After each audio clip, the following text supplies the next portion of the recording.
Mânca.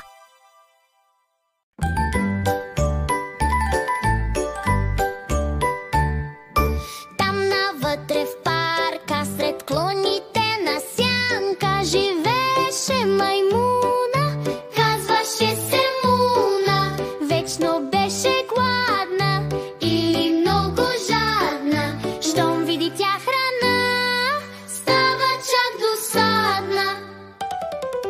Муна, Муна, старата маймуна, Муна, Муна, лакома муцуна, Муна, Муна, дивата фортуна, Муна, Муна, старата маймуна.